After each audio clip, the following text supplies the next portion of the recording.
Pues buenos días, muchas gracias por la invitación, profesor Julio, que amablemente me pidió que compartiera con ustedes este tema. Bueno, pues el título pues parece extenso, espero que no abrumarles. Bueno, los puntos que quiero tratar en esta charla son los siguientes. El origen del Estado según la tradición escolástica, el origen de la autoridad política, los criterios de justificación tanto de la autoridad como del Estado y pues algunas conclusiones que espero tener en nosotros inquietudes para reflexiones posteriores. Bueno, el fundamento de la teología política del pensamiento católico es esta cita de San Pablo, ¿sí? La carta a los Romanos. Sométanse todos a las autoridades constituidas, pues no hay autoridad que no provenga de Dios, y las que existen por Dios han sido constituidas, de modo que quien se opone a la autoridad se rebela contra el orden divino, y los rebeldes se atraerán sobre sí mismos la condenación. Está ahí la cita de San Pablo. Y bueno, más adelante en ese mismo capítulo, San Pablo trata de bueno, es una modesta exégesis, casi un modesto profesor de filosofía, ¿sí?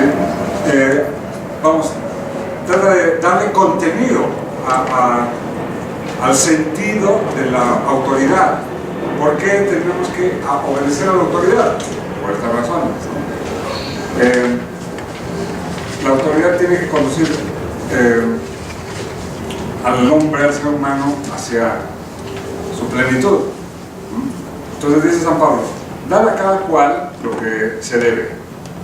Con nadie tengáis otra deuda que la del mutuo amor, pues el que ama al prójimo ha cumplido la ley. En efecto, lo de no adulterarás, no matarás, no robarás, no codiciarás y todos los demás preceptos se resumen en esta fórmula: amarás a tu prójimo como a ti mismo. La caridad no hace mal al prójimo. La caridad es, por tanto, la ley en su plenitud. Esa es la esencia de la teología política que comienza a esbozarse en la carta a los romanos y que bueno, va a desarrollarse a lo largo de todo el pensamiento católico. Bien, ¿cuáles son los antecedentes de la teología política? Bueno, pues ya una primera formulación la encontramos en San Agustín. Luego dice algo interesante, y lo hace a través de la providencia, y los designios de la providencia, bueno, siempre serán como un misterio para los seres humanos. Pero es interesante, Dios no designa directamente al titular de la autoridad, y este va a ser el planteamiento que va a permanecer, claro, va a ser tematizado hasta el siglo XIII con Tomás de Aquino y final del siglo XVI con Francisco Suárez, a quien ahorita abordaremos. Bueno, entonces, siguiendo con los antecedentes del planteamiento agustiniano, bueno, dice San Agustín que el poder es atribuido según diversos procedimientos: la herencia, el sorteo, la suerte o la elección. Y lo más importante es que la autoridad tiene tres objetivos. Un servicio de dirección, y llama la atención que pues, para la tradición católica el poder es un medio de servicio, no es un fin, ¿sí? Y ¿hacia dónde apunta? Bueno, hacia la conducción de la comunidad a la realización del bien común, la justicia, a la aproximación de la ciudad terrena en la medida de lo posible al modelo de la ciudad celestial. Segundo objetivo, un servicio de prevención para regular los apetitos, la concupiscencia, las tendencias egoístas en los individuos. La autoridad política tiene la atribución de prevenir a través de la educación, a través de la formación y también a través de el ejercicio de la ley, pues lo negativo que pueda haber en los individuos. Y finalmente, el último de los objetivos es el servicio de aconsejar, ¿sí? No solamente guiar, sino también instruir, orientar. Desde luego, el objetivo en la teología agustiniana pues es la salvación, la vida eterna, la consolidación de la ciudad celeste, es decir, tiene un sentido teológico. Entonces, la política es un medio para alcanzar ese sentido salvífico en San Agustín. Por supuesto que por el perfil de San Agustín pues tendrá más importancia en la ciudad de Dios lo que dirá respecto precisamente a la ciudad divina, ¿sí? Y toma como modelo la iglesia en un momento complicado para la iglesia, ¿sí? En el siglo V, en medio de las invasiones de los bárbaros.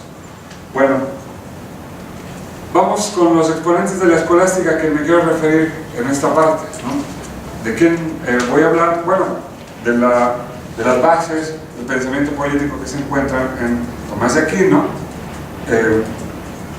y por supuesto de un jurista, teólogo, filósofo granadino que se llama Francisco Suárez, que perteneció a la Compañía de Jesús, que ha sido muy influyente no solamente en el pensamiento político, sino también en el pensamiento filosófico. Pero, vamos, hay alguna laguna que impide que su aportación pueda ser lo suficientemente conocida. Bueno, ¿qué hay del pensamiento político? Bueno, el primer planteamiento es el origen del Estado. Y para explicar el origen del Estado, Tomás de Aquino particularmente y los escolásticos posteriores se aprovechan, digamos, de la metodología que da la teoría de la causalidad de Aristóteles. No sé si ustedes sepan que para Aristóteles conocer algo en esencia es conocerlo por sus causas, ¿sí? Y conocer algo por sus causas es plantearse 4 preguntas. ¿Qué es? ¿De qué está hecho? ¿Quién lo hizo? ¿Y por qué lo hizo? Esas 4 preguntas que Aristóteles plantea en el libro primero de la Metafísica son la explicación esencial de cualquier cosa, ¿sí? Bueno, pues esto da lugar a la teoría de la causalidad clásica, la filosofía escolástica. Entonces, las 4 preguntas se traducen en 4 causas. La pregunta, vamos desde aquí. La pregunta ¿qué es? Perdón, ¿qué es? ¿Sí? Se traduce en la causa formal, aquello que determina el ser de lo producido. ¿De qué está hecho? Se traduce en la causalidad material, aquello que conduce precisamente a determinar de qué es, de qué está hecho el efecto. ¿Quién lo hizo? Es la pregunta que nos remite a la causa eficiente o al autor. ¿Por qué lo hizo? La causa que nos remite a la causa final. Perdón, la pregunta que nos remite a la causa final, ¿sí? Y en la tradición tomista, la causa primera es la causa final. Nadie obra, nadie actúa si no tiene un porqué. Entonces, la causa primera no es el autor, sino lo que mueve al autor, la causa final. Y también la causa final es la última en realización, ¿sí? Ok, utilizando este modelo, esta metodología, podríamos llamarla así, los escolásticos buscan explicar el origen del Estado, de la comunidad política. También hay que decir, para los escolásticos, el término Estado pues no es tan familiar, les es más familiar, más común el término comunidad política. El término Estado pues también se lo debemos a Maquiavelo, ¿no? Dice la tradición que es el padre de la ciencia política, del realismo político. Bueno, y más o menos para ejemplificar la teoría de la causalidad, tenemos esta sencilla imagen. El efecto es este templo, ¿sí? Es lo producido. Queremos saber cuál es la esencia del ejemplo, conocerlo a profundidad. Nos planteamos las 4 preguntas y en ese sentido nos conducimos al conocimiento de las 4 causas, ¿sí? ¿Qué lo hizo? Acá está el escultor, ¿sí? ¿Por qué lo hizo? Pues para los servicios religiosos, ¿sí? Para ganar dinero, para quedar en la memoria del pueblo. Bueno, eso es difícil de determinar, ¿sí? Pero es aquello que mueve, es la razón de ser del efecto, la causa final, ¿sí? ¿De qué está hecho? Bueno, pues de mármol, cincel, mazo. ¿Y cuál es la causa formal? ¿Qué es lo que determina su esencia? Bueno, pues el hecho de ser templo. Entonces, si trasladamos este esquema y nos preguntáramos, bueno, ¿cuál es la esencia del Estado, de la comunidad política? Pues el pensamiento escolástico nos va a decir, bueno, habría que detenerse en la causa material. ¿Cuál es la causa material de la comunidad política? Es la misma comunidad política. Los miembros, los súbditos y ciudadanos que forman parte del conjunto social, ¿sí? Pero no solamente de manera instintiva, no solamente de manera agregada, sino estructurada esa comunidad, ¿sí? Eso es lo que da lugar al Estado. ¿Cuál es la causa formal? ¿Qué es lo que determina la esencia del Estado? La autoridad. ¿Qué es lo que da? Y los escolásticos utilizan una metáfora paulina. Utilizan la metáfora de San Pablo del cuerpo y la cabeza. Aunque San Pablo se refiere a la iglesia y a Cristo como cabeza de la iglesia, los escolásticos utilizan esta metáfora para referirse al cuerpo político, ¿sí? ¿Qué es lo que da unidad a la comunidad? Aunque suene repetitivo. La cabeza, ¿sí? Que en este caso es la autoridad o el poder público, ¿sí?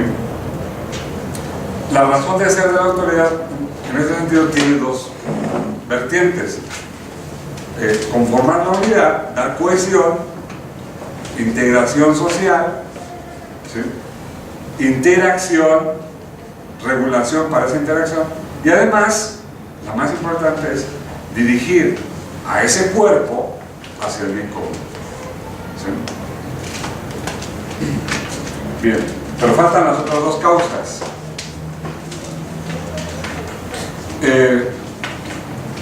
La siguiente pregunta es: ¿cuál es la causa eficiente de la comunidad política? Y la doctrina escolástica propone 2 causas, ¿sí?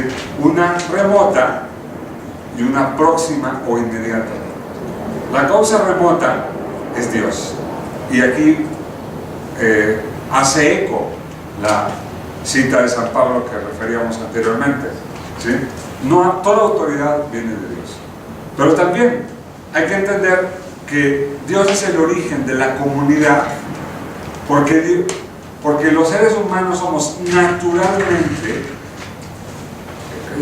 aptos para la vida social, para la vida en común, y Dios, en tanto autor de la naturaleza, pues es en última instancia el autor de la comunidad.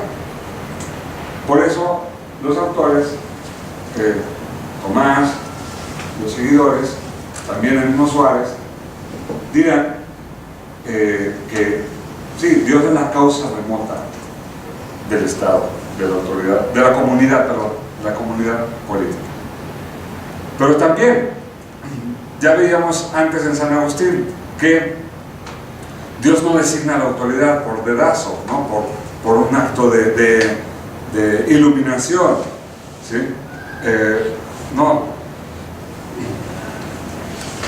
Dios establece condiciones para que los mismos individuos puedan determinar, conformar en este caso a la comunidad y después más adelante, como veremos, determinar a la autoridad, ¿sí? En ese sentido,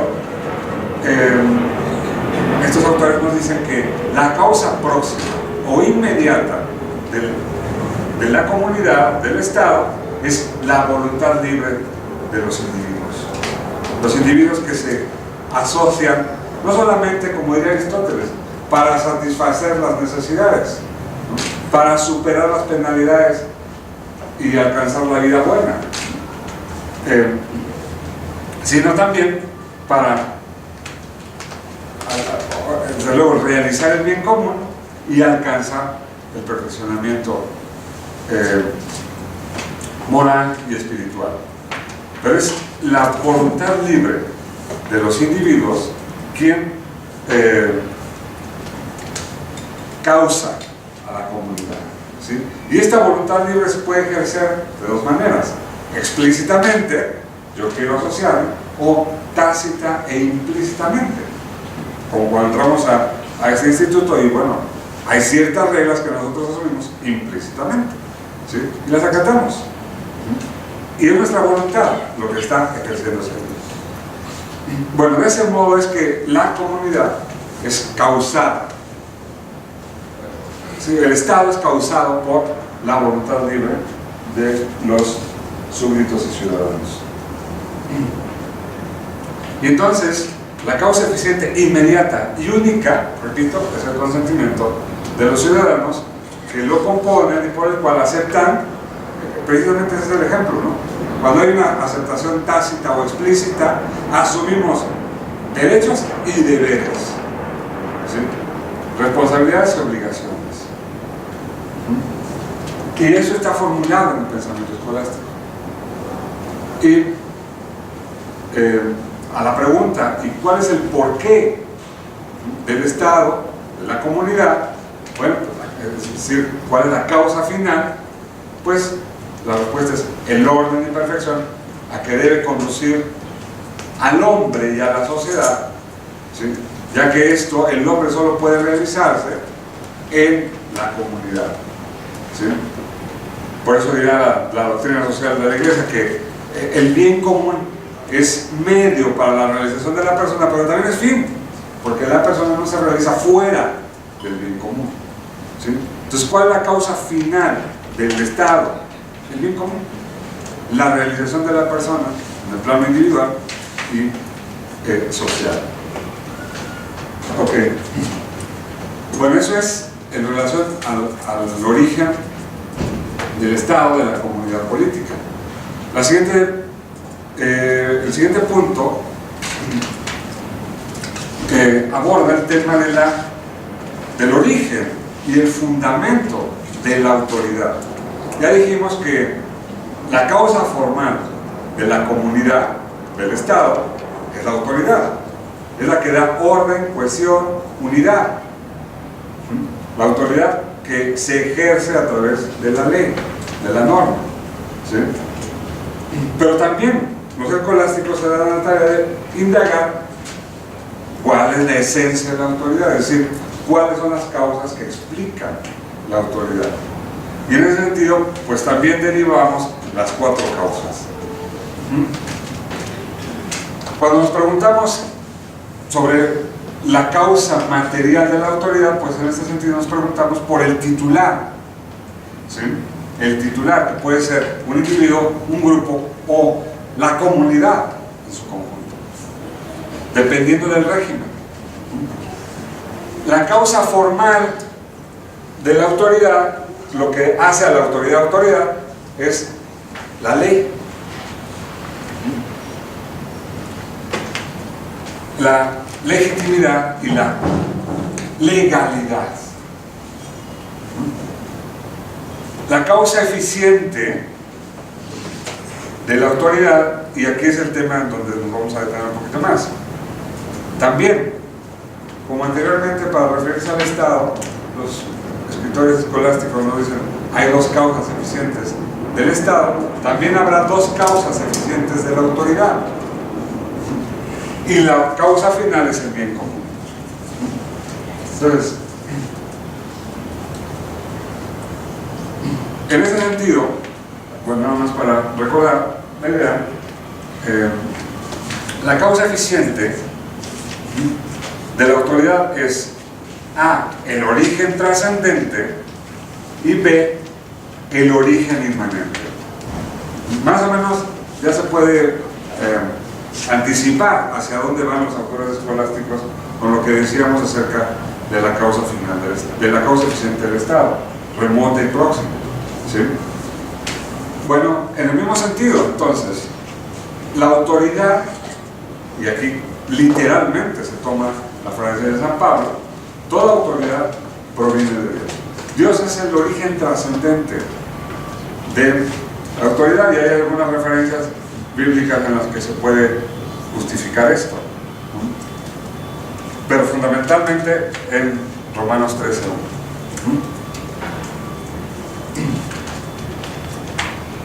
Ahora, en el contexto en el que se da el pensamiento escolástico, la Edad Media,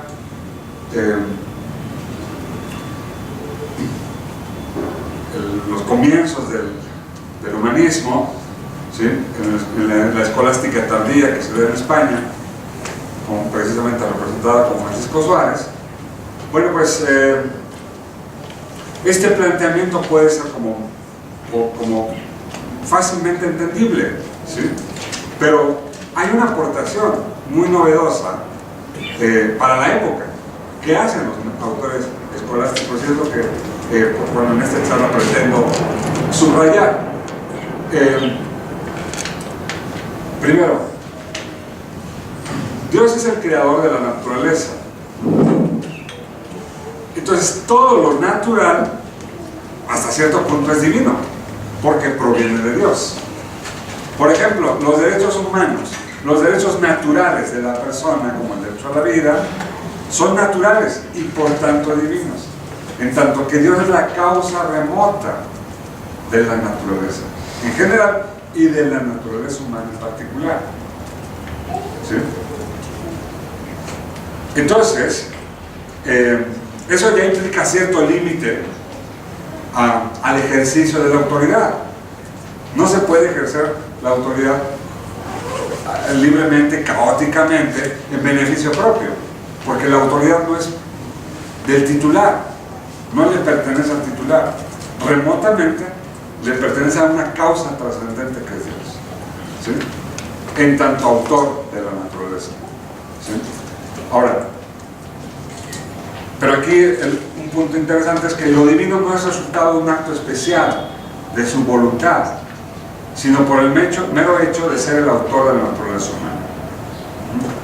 La intención, la finalidad que nosotros podemos encontrar en la naturaleza es la intención o finalidad de Dios.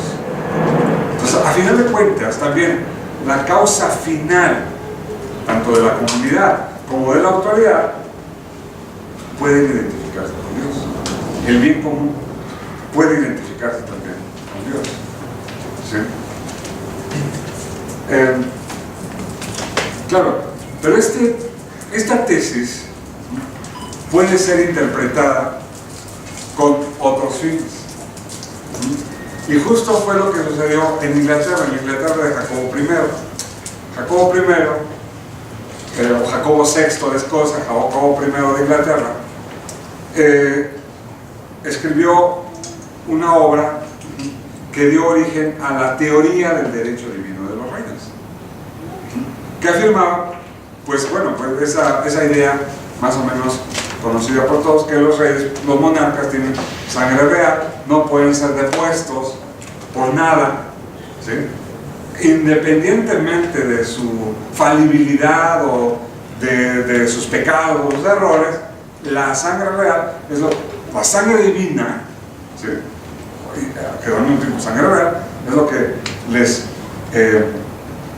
les autoriza para permanecer y para perpetuarse, ¿sí? al frente de una comunidad.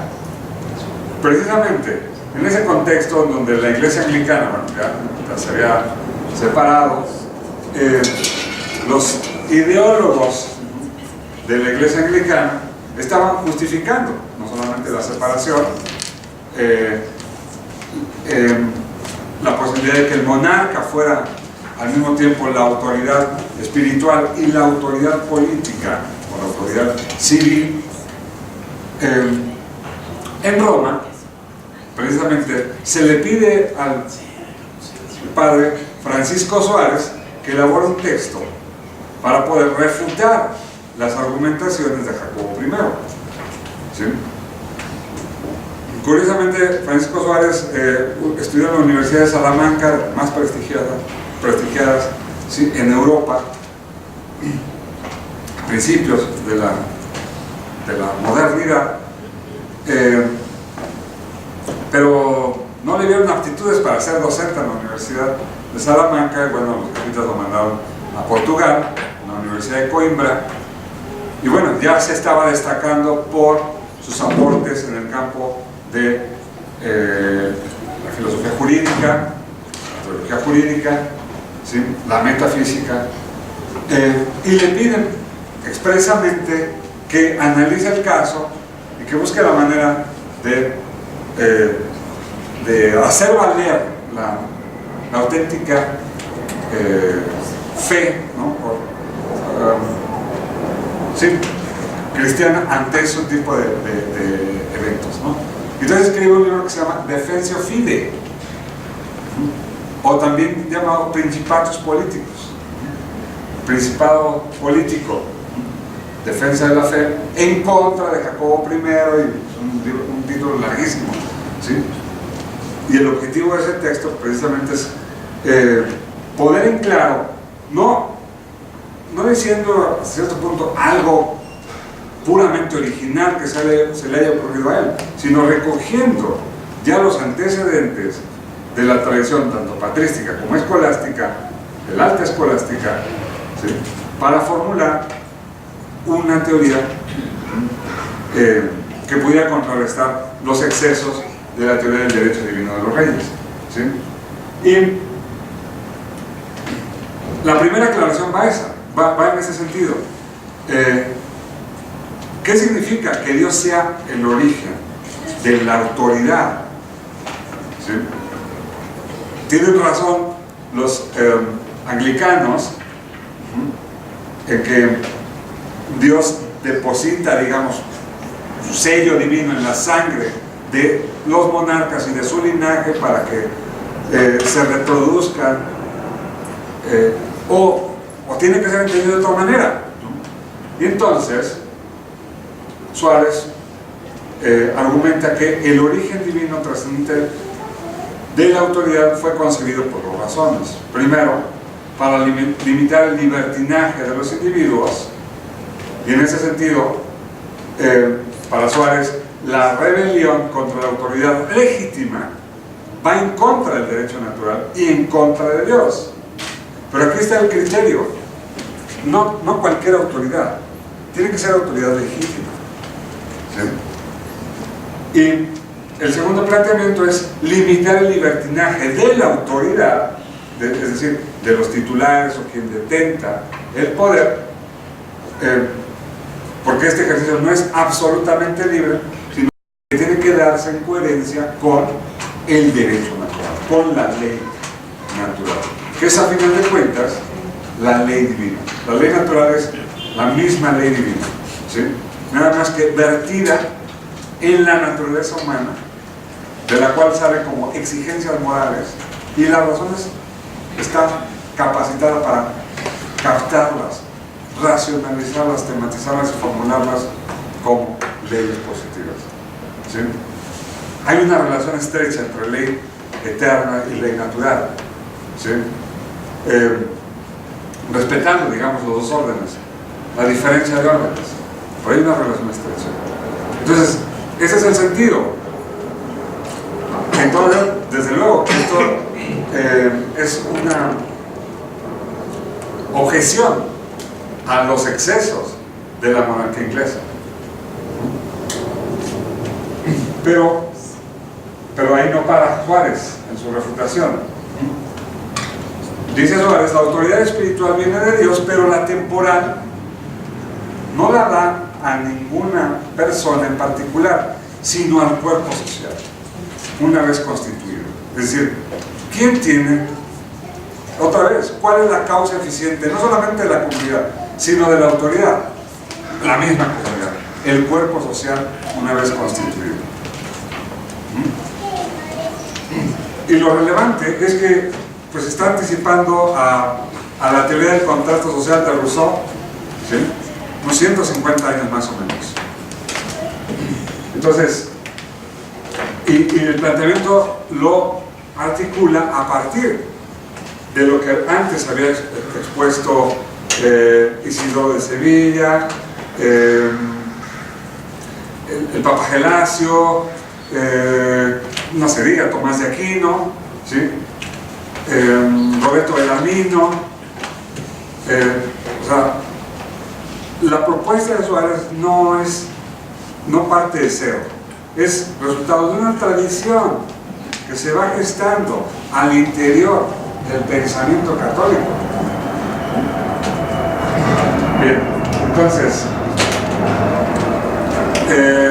está bien, la comunidad es la causa eficiente de la autoridad, pero la comunidad no puede ejercerla por sí misma, y entonces es atribución de ella misma determinar al titular. Y el titular puede ser, repito, un individuo, una persona, monarquía, un grupo, aristocracia, o la misma comunidad regulada bajo la ley, democracia. ¿Sí? No está apostando por, como dirían Platón y Aristóteles, por una forma exclusiva de gobierno, por un régimen.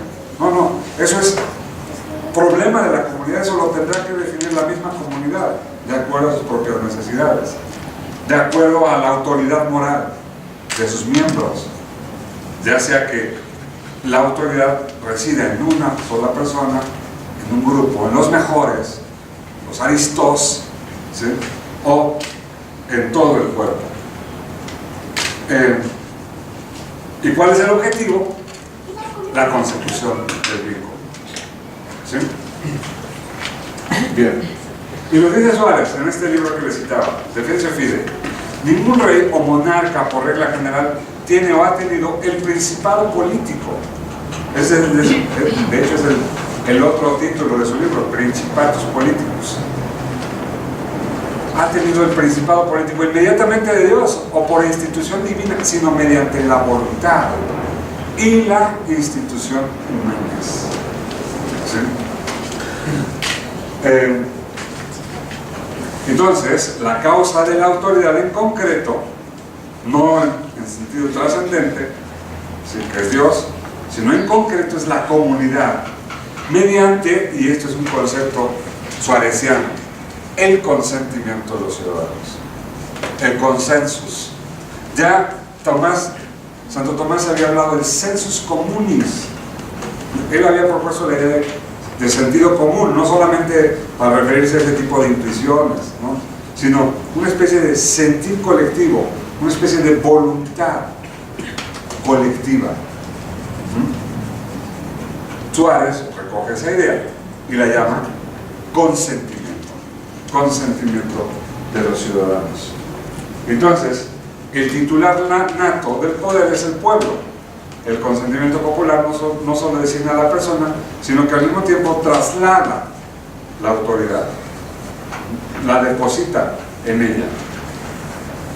Y el príncipe o el senado designado es soberano, es decir, tiene poder sobre todo. Eso significa soberanía superomnia, poder que está por encima de todo, que no admite ni frente a sí ni por encima de sí otro poder, al menos en el plano temporal, que es, digamos, el asunto que le interesa discutir a Francisco Suárez. Y en ese sentido, porque es soberano, tiene la autoridad requerida para gobernar. La forma de gobierno, entonces, es de inmediata institución humana. y puede recibir toda la variedad que no repugna a la razón y puede caer bajo el arbitrio humano. Digamos, en castellano menos elaborado, más guadalupano como el nuestro, lo que nos dice Suárez es que es competencia, esa atribución de la comunidad, ¿sí? No solamente otorgar, conceder y trasladar la autoridad, sino determinar el modo, el régimen en el que deba ser ejercido, ¿sí?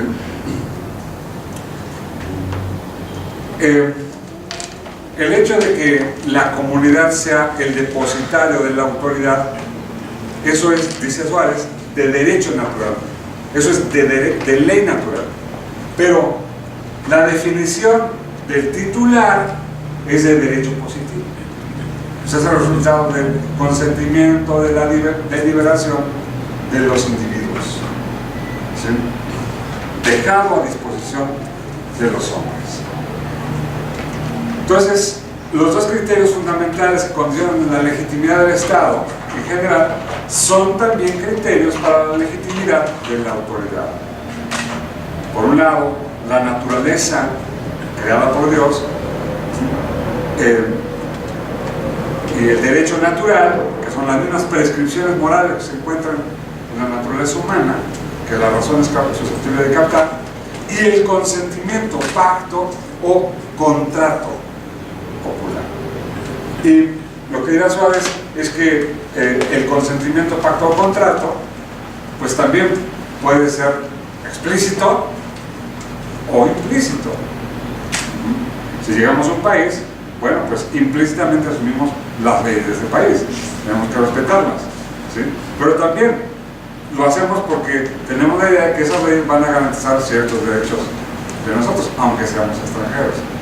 Bueno, lo mismo, cuando se da un consentimiento, este puede ser explícito, abiertamente formulado, abiertamente firmado, signado, declarado en un documento como una constitución, una ley, o implícito, por una asunción moral.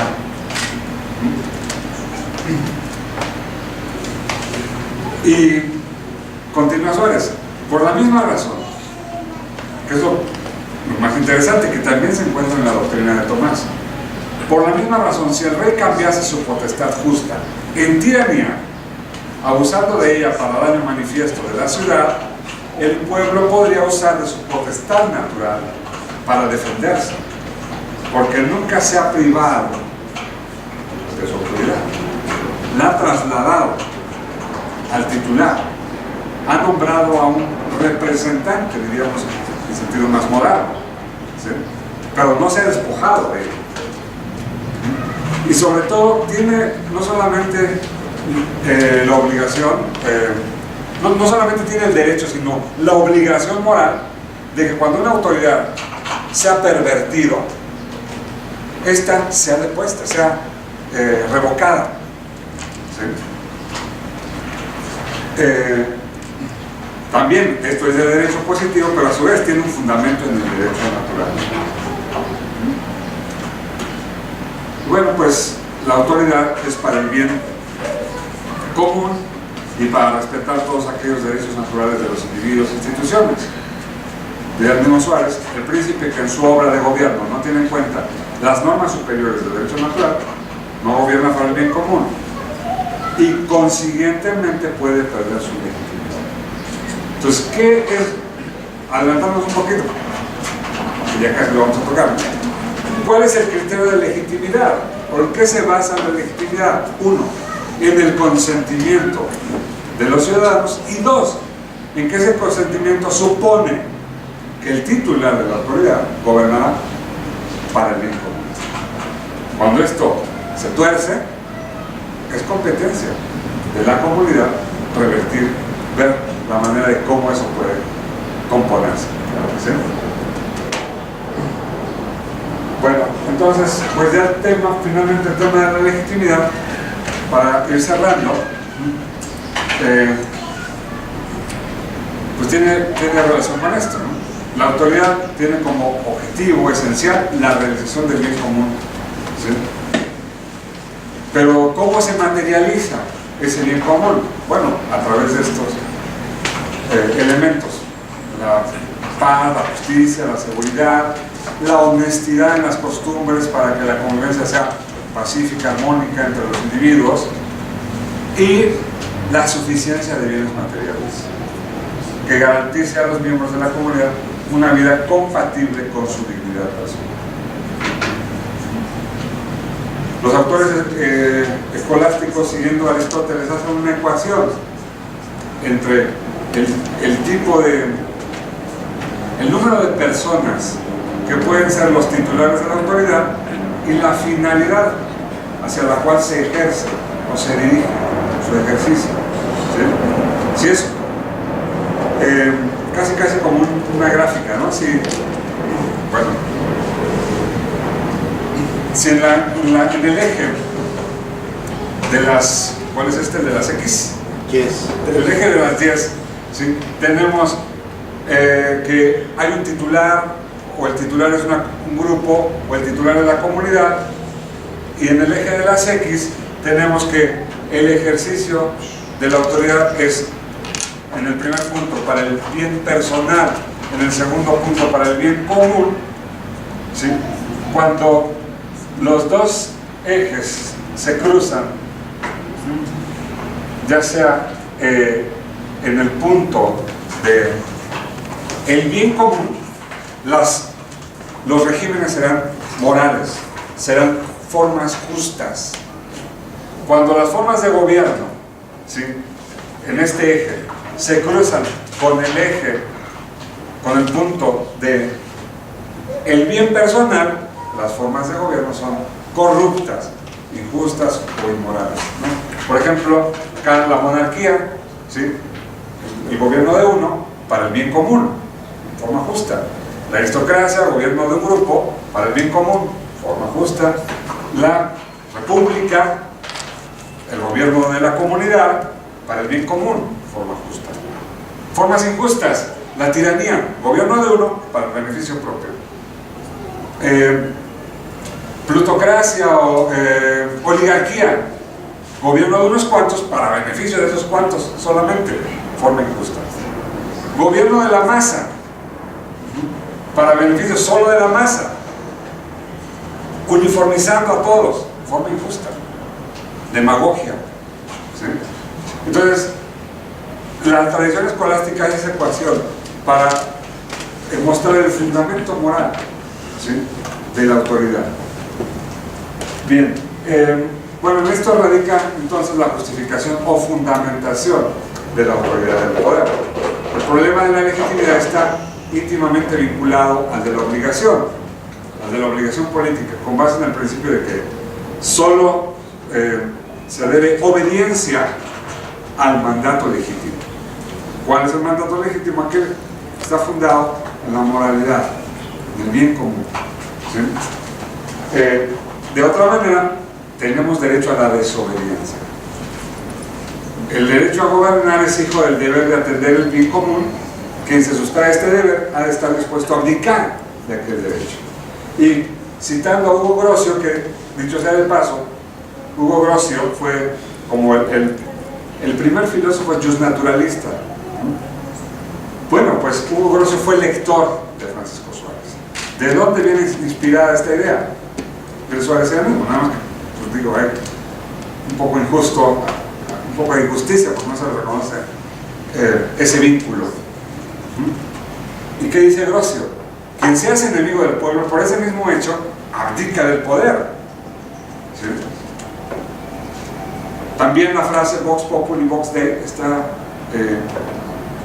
inspirada en estos planteamientos. Entonces, bueno, cuando la autoridad quebranta el derecho natural de manera general, grave, permanente, obstinada, el gobierno degenera en tiranía. ¿Y cuáles son las tesis escolásticas ante este fenómeno? Una, moderada, la desobediencia civil. Cuando el gobierno se torna despótico, el pueblo, quien es poseedor de la soberanía y de la autoridad, no solamente tiene el derecho, sino la obligación de no obedecer. Y una posición más extrema, desarrollada por los jesuitas, ya saben cómo son los jesuitas, ¿sí? Juan de Mariana, representante llegó a justificar el tiranicidio. Es como, incluso, como moralmente justificable. ¿Sí? Bien, bueno, para cerrar, entonces, simplemente recupero algunas ideas.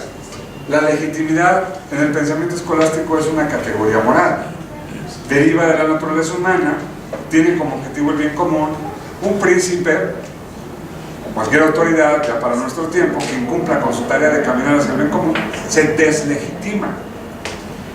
El consentimiento de los ciudadanos es la fuente inmediata y próxima de la autoridad. Y la comunidad tiene la facultad de trasladar la autoridad y el poder, de deponer y así. Bueno, por mi parte, pues